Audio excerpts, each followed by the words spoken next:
The first time I heard my husband call me a dead woman, I was standing 10 feet behind him in a military courtroom. He did not see me. Not yet. Daniel Mercer stood beside his expensive attorney, with one hand resting on the shoulders of our 10-year-old twin sons, Noah and Eli. The boys wore dark suits that were too stiff for them. Their faces were pale, and their eyes kept moving toward the courtroom doors. Daniel lowered his voice and said, "Their mother died overseas. The court needs to stop delaying this and let my new wife adopt them." His new wife, Vanessa, sat behind him in a red dress, wearing my grandmother's diamond necklace. I had spent 14 months imprisoned in a concrete room in a country I was not allowed to name. I had survived hunger, fever, interrogation, and the belief that my family was waiting for me. Now I was home, and my husband was trying to erase me in front of my children. The judge looked down at the file. "Mr. Mercer, the Army has not issued a final declaration of death." Daniel's attorney rose. "Your Honor, Colonel Claire Lane has been missing and presumed dead for more than a year. Her sons need stability." That was when I stepped forward. My boots struck the wooden floor once, twice, 3 times. Daniel turned. The color disappeared from his face. Vanessa grabbed the edge of the bench. Noah stared at me as though he were afraid to blink. Eli whispered one word, "Mom." I wanted to run to them. Every part of me wanted to drop my officer's posture, cross the courtroom, and hold my children until neither of them could breathe. But my attorney had warned me that Daniel might claim I was unstable. He had already prepared the story. Captivity had damaged me. I was confused. I was dangerous. I was no longer fit to raise my own sons. So I stood straight in my dress uniform, with every ribbon exactly where it belonged. "Reports of my death," I said, "were submitted by someone who needed me dead."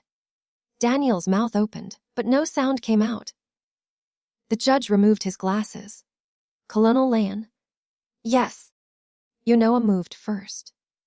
He broke away from Daniel and ran toward me. Eli followed half a second later. I went down on one knee, and both boys crashed into my arms. For the first time since my rescue, I cried. I cried because they were alive. I cried because they still knew me. And I cried because when Noah pressed his face against my shoulder, he whispered, "Dad said you chose not to come home." That sentence changed everything. Until that moment, I thought Daniel had betrayed me after I disappeared. I thought grief had made him weak and Vanessa had taken advantage of him. But he had told my sons I abandoned them. That was not grief. That was a plan. The judge cleared the courtroom and ordered an immediate recess. Daniel tried to approach us, but 2 military police officers stepped between us.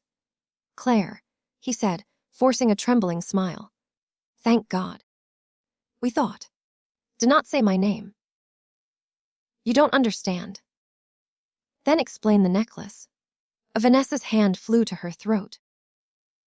My grandmother had given me that necklace the week before she died. I kept it in a safe, hidden behind a framed photograph in my home office. Daniel claimed he never knew the safe existed. Now Vanessa was wearing it in court, while asking to become the mother of my children. Daniel looked at her and then back at me. "This is not the place. You made it the place when you asked a judge to erase me." My attorney, Major Rebecca Ortiz, touched my arm. It was time to leave before Daniel could pull me into an argument that would serve him later. As we walked toward the private exit, Eli held my hand with both of his. "Are you staying?" he asked. I looked down at him. "I am never leaving you again." It was a promise I meant with my whole heart. It was also a promise I did not yet know how to keep. Because Daniel had already changed the locks on our home. He had moved my money. He had filed documents in my name. And according to the federal investigator waiting outside the courtroom, someone had used my military access code 3 days. After I was captured, someone who knew I would not be there to deny it. Part TWO. Tichoi Stiol. My rescue had happened 16 days earlier. A joint recovery team found me during a raid on an abandoned factory near the border. I weighed 98 pounds. 2 of my ribs had healed badly. I had an infection in my left leg and scars around both wrists. The doctors expected me to ask for Daniel. Instead, the first name I said was Noah's. The second was Eli's.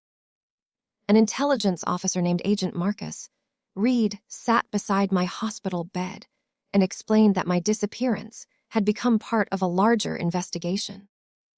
My convoy had been redirected through an unsecured road after someone altered a classified route.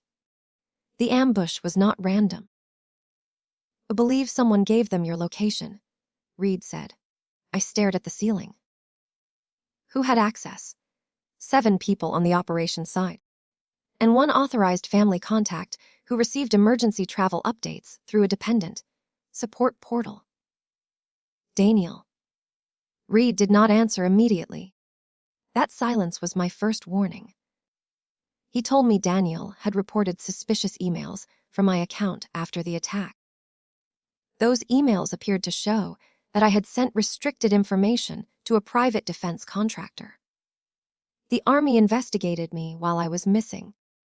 What contractor? Vanguard Strategic Systems. I knew the name. Daniel worked for Vanguard as a financial consultant. My heart monitor began to race. Reed leaned forward. Connell. We do not yet know whether your husband was involved.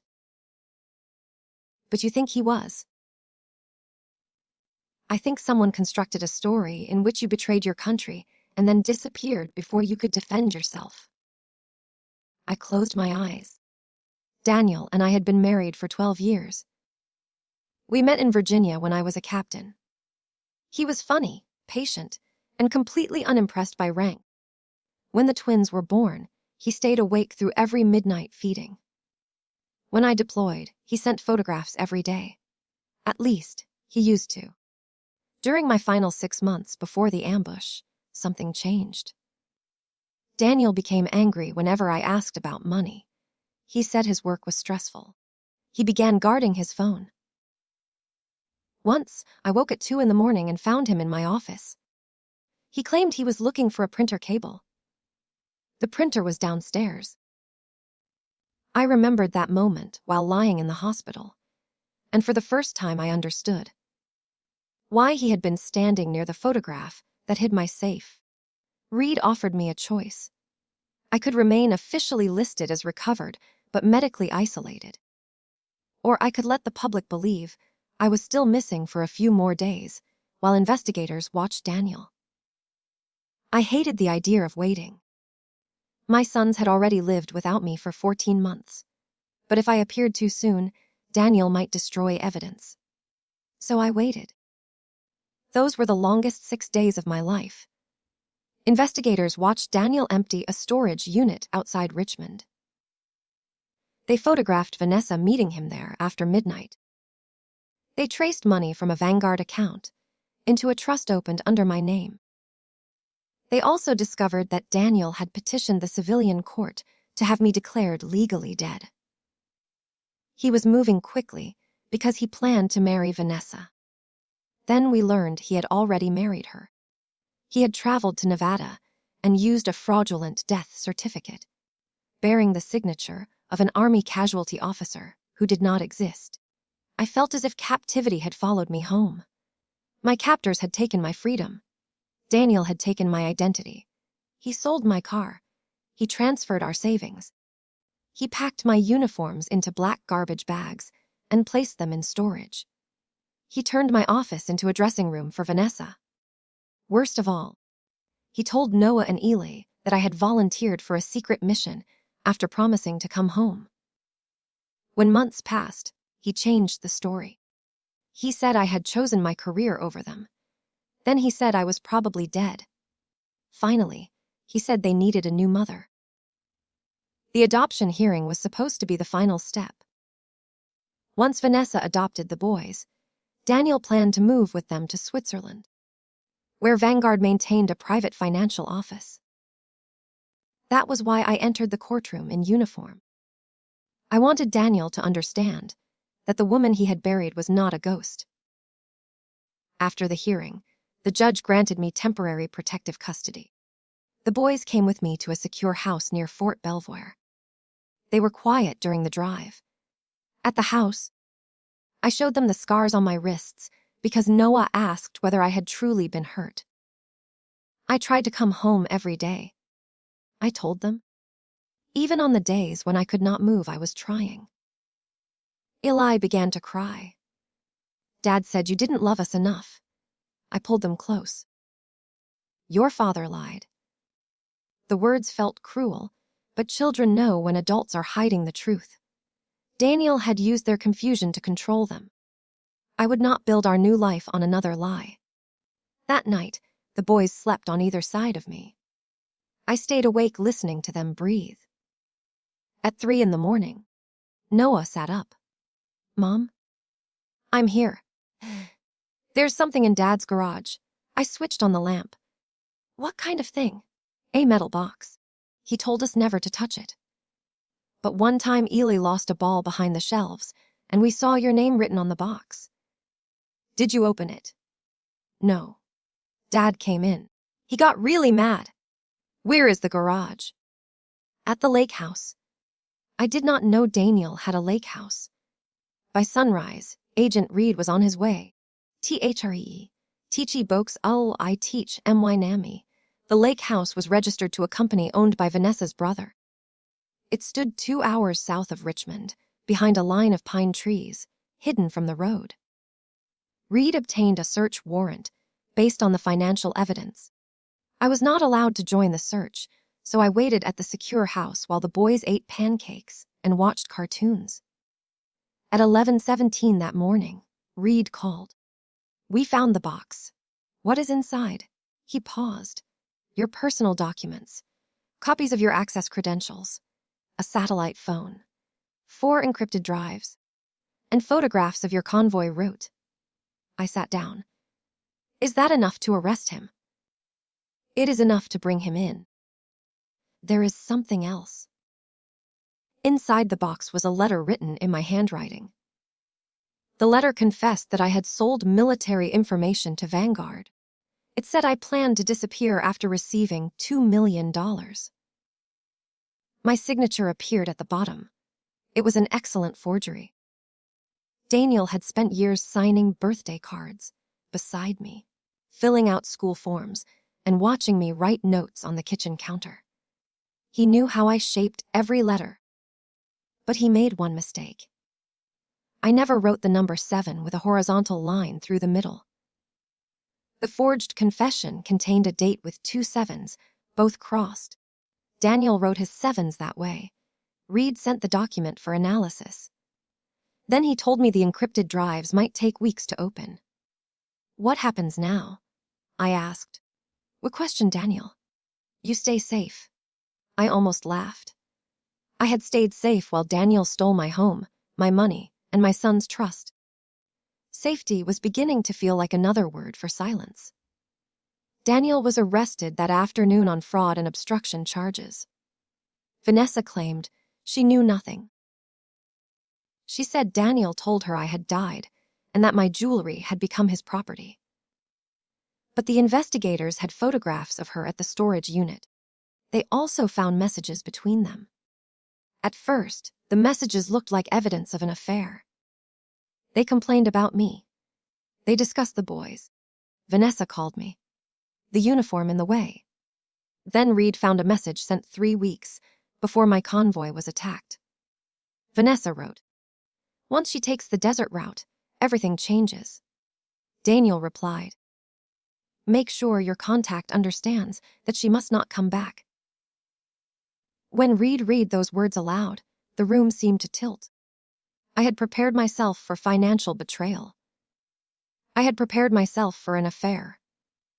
I had even prepared myself to learn that Daniel used my account after I disappeared. I had not prepared myself to learn that my husband arranged the ambush. "Who is the contact?" I asked. "We're working on it." Was Daniel paid. $3 million moved through Vanguard after the attack. And the others in my convoy? Reed looked away. Sergeant Paul Mitchell died beside me that day. Captain Lewis lost his right leg. Our interpreter, Samir, disappeared and was never found. Daniel had not only sold me, he had sold everyone traveling with me. I went into the bathroom and locked the door. For several minutes I could not breathe. I gripped the sink and stared at the woman in the mirror. She looked older than I remembered. Her cheeks were thin. A white scar crossed her temple. I asked that woman the question I had avoided since my rescue. Why had I survived? My captors kept asking about a weapons inspection report. I refused to answer. They believed I knew where evidence was stored. I did not understand why they were so certain. Now I did. Daniel had told them. He knew I was scheduled to inspect a Vanguard shipment after returning from the field. He knew I had raised concerns about missing equipment.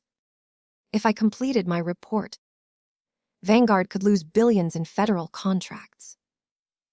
My husband did not betray me because he stopped loving me. He betrayed me because I had become expensive. There was a knock on the bathroom door. "Mom," Eli said. "Are you okay?" I washed my face and opened it. He stood there holding a glass of water. "I thought you might need this." I took the glass. "Thank you." "Are you sad because Dad is in trouble?" I knelt in front of him. "I am sad because your father made terrible choices. But none of those choices are your fault." "Does he still love us?" It was the hardest question anyone had ever asked me. "I think he loves you in the only way he knows how. But real love does not ask children to carry lies." Eli nodded slowly.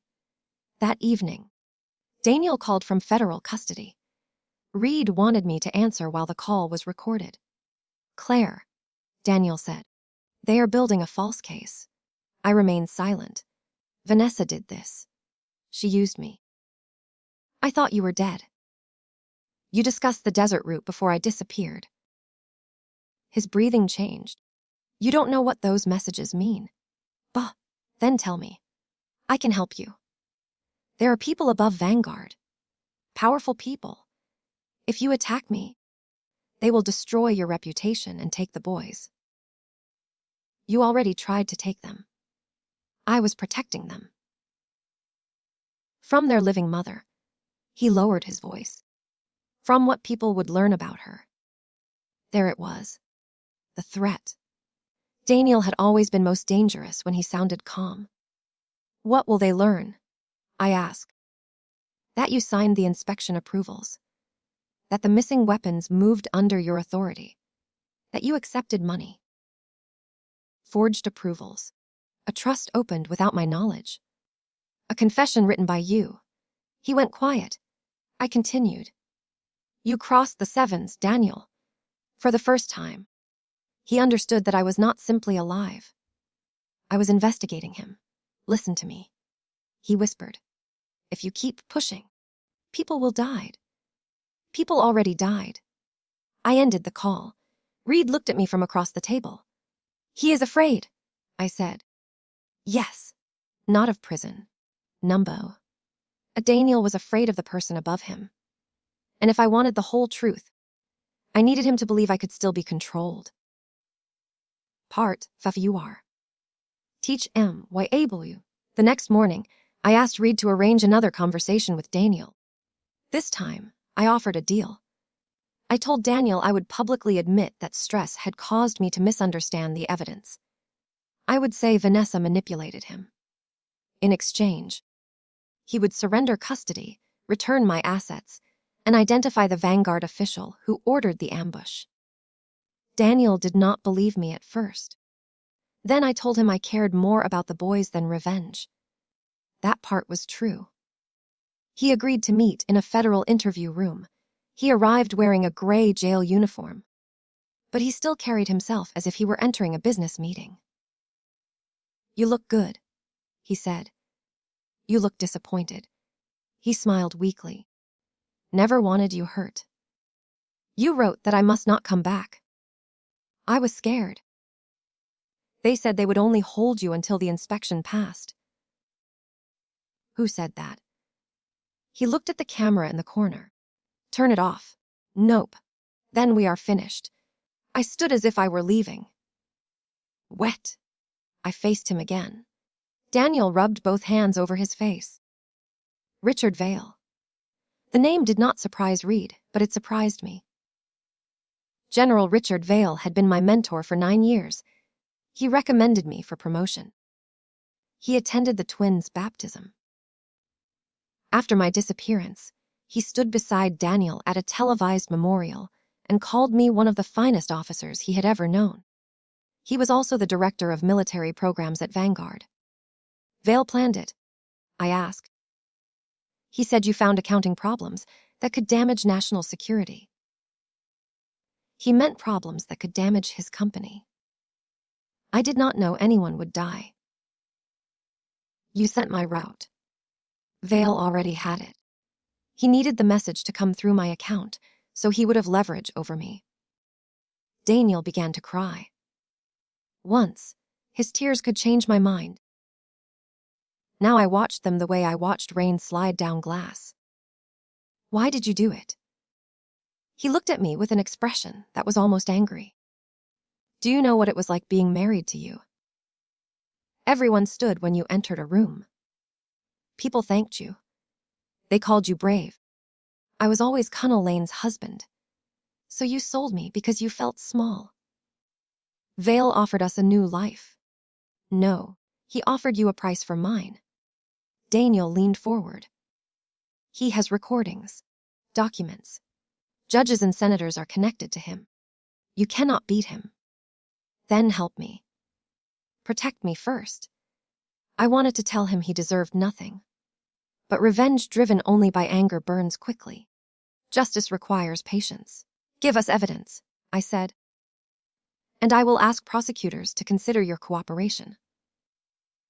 Daniel told us about a private Vanguard server called Lantern. It stored payment records, shipment lists, and communications with foreign intermediaries. Access required a physical security key. Vale carried one key. The second was hidden in Daniel's office. Investigators recovered it inside a framed family photograph. In the picture, Daniel and I stood behind our sons at the Grand Canyon. The key was taped behind my face. Lantern changed the case overnight. The server contained proof that Vanguard diverted military equipment, bribed officials, and paid armed groups to silence inspectors. My convoy was listed as obstacle removal. Beside that entry was an approval code belonging to General Vale. There was also a scheduled operation with a date only 5 days away. The target was Agent Marcus Reed. Vale knew Reed was investigating him. Federal agents moved Reed's family to safety and prepared to arrest Vale. But Vale vanished before they reached his home. Someone had warned him. For the next 48 hours, every unfamiliar car frightened the boys. We moved to another secure location. I slept in a chair beside their door with a lamp on and a phone in my hand. On the second night, Noah asked me whether bad people always lost. No, I said. He looked worried by my answer. Sometimes bad people win for a long time, I continued. They win because good people are afraid, or because the truth is hidden. But every lie creates a weakness. If we are patient enough, we can find it. What was Dad's weakness? He believed I would never come home. At 6:40 the next morning, my phone rang. The caller ID displayed General Vale's name. Reed signaled for the tracing team and told me to answer. Claire, Vale said warmly. It is good to hear your voice. I felt cold from my throat to my stomach. You tried to have me killed. I tried to prevent a damaging misunderstanding. Paul Mitchell is dead. Sacrifices are made every day by people in uniform. You do not get to call murder a sacrifice. Vale sighed as if I were a difficult student. Daniel was weak. I warned him not to involve Vanessa. But lonely men make predictable mistakes. Where are you? Close enough to solve this. My eyes moved toward the window. If you hurt my sons, I would never hurt children. Bring me the lantern key and the original inspection file. In return, I will disappear. Refuse. And the evidence showing your approval of illegal shipments will reach every major news network. The evidence is forged. Truth is rarely what happened. Truth is what the public can be persuaded to believe. The line went dead. The trace failed. But Vale made a mistake. In the background of the call, I heard a train horn, followed by 2 short bells. It was a sound I knew from childhood. My father used to take me fishing near an old rail crossing outside Alexandria. Only one freight line in the area used that pattern near a public bell crossing. Investigators searched properties around the line. One belonged to a Vanguard subsidiary. Vale was inside. So were boxes of records he planned to destroy. Federal agents arrested him before noon. The story should have ended there. It did not. 3 weeks later, military prosecutors informed me that the original inspection file was missing. Without it, Vale could argue that he believed I was corrupt and acted to protect classified operations. Daniel knew where the file was, and he refused to speak unless I gave him what he wanted. He wanted me to tell our sons that he was a good father. Paraf. Thetrh. I met Daniel one final time. He looked older. The confidence was gone. His hands shook when he lifted a paper cup. Tell the boys I love them, he said. Did you? His eyes hardened. Everything I did was for them. You mean the lake house? The foreign accounts? The woman wearing their mother's necklace? I wanted to give them a life without fear. You taught them to fear the truth. He pushed the cup away. No statement, no file. I had spent weeks imagining this moment. In those private versions, I shouted at him. I listed every night in captivity. Every lie he told our sons, every life damaged by his greed. But when the moment arrived, anger felt too small. I placed 2 envelopes on the table. What are those? He asked. Letters from Noah and Eli. He reached for them. I covered them with my hand. First, tell me where the file is. You first. Knew. For several seconds, neither of us moved. Then Daniel looked toward the observation window. The old house. We're inside the twins' height chart, before my last deployment. We measured the boys' every birthday against a wooden board, mounted in the pantry. Daniel removed that board when he moved Vanessa into the house. He had cut a narrow compartment into the back and hidden a flash drive inside it. Reed's team found the drive that afternoon. It held my original inspection report, along with a recording Daniel made during his first meeting with Vale. Daniel recorded everyone. It was his insurance. On the recording, Vale explained the entire plan. He would redirect my convoy, stage my disappearance, and use forged messages to blame me for the missing weapons. Daniel asked what would happen if I survived. Vale answered, "Then your job is to make sure she has nothing to come home to." Daniel laughed. That laugh ended any remaining doubt. The prosecutors no longer needed me to call Daniel a good father, but I returned to the detention center with his letters. "You tricked me," he said. "No. You assumed the letters contained forgiveness." I slid the envelopes across the table. Noah's letter was short. "Dad, I remember when you taught me to ride a bike. I remember you ran beside me and did not let go until I was ready. I wish you had been brave enough to tell the truth. Mom came home. You were the one who left us." Eli's letter contained a drawing of our family. The boys and I stood together beneath a bright sun. Daniel was drawn far away behind a gray wall. Under the picture, Eli had written, "I still love you, but I do not believe you." Daniel read both letters without speaking. Then he folded forward and covered his face. I felt no joy. Revenge is often described as a moment of triumph. Mine was quieter. It was the moment Daniel understood that he had lost the one thing he claimed he committed his crimes to protect. His sons knew him, and they chose the truth. The trials began 5 months later. General Vale faced charges including conspiracy, treason, murder, kidnapping, and illegal arms trafficking. Vanguard lost its federal contracts. 3 executives pleaded guilty. 2 public officials resigned. A network that had operated behind patriotic speeches and polished uniforms was dragged into daylight. Daniel testified in exchange for avoiding a life sentence. His cooperation reduced his punishment, but it did not free him. He received 2 years in federal prison. Vanessa pleaded guilty to fraud, money laundering, and conspiracy after investigators proved she helped create the false death certificate. She returned my grandmother's necklace as part of the property recovery. I never wore it again. I gave it to Noah and Ely to keep for the future. It belonged to a family that survived, not to the woman I had been before. My own hearing came last. The army formally cleared my name and restored every honor that had been suspended during the investigation.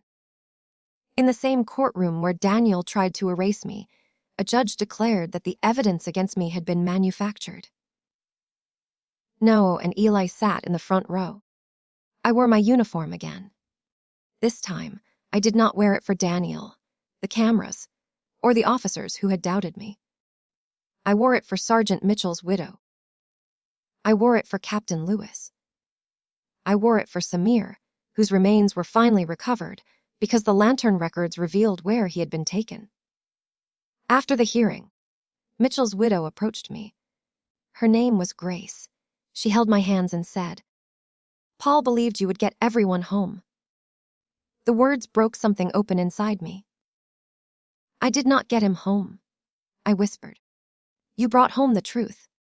For months, I had measured survival by what was missing. My freedom, my marriage, 14 months with my sons, the soldiers we lost. Grace reminded me that survival could also be measured by what remained. The truth remained. My sons remained. And I remained. I retired from active service the following spring. Some people thought Vale and Daniel had taken my career too. They were wrong. Leaving was my choice. I accepted a position leading an independent organization that protects military whistleblowers and families affected by contractor fraud. I used the money recovered from Daniel's hidden accounts to create a fund in Sergeant Mitchell's name. Noah and Eli helped design its emblem. We moved into a smaller house near a quiet public school. On the first weekend, the boys asked me to make another height chart. I found a smooth piece of wood and mounted it in the kitchen.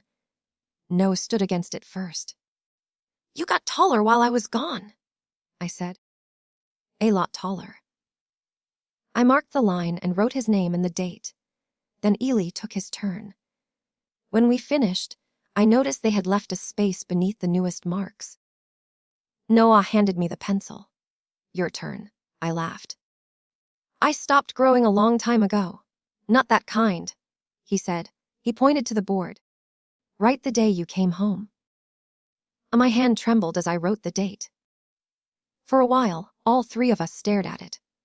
That night, after the boys went to bed, I sat on the back steps beneath a clear Virginia sky.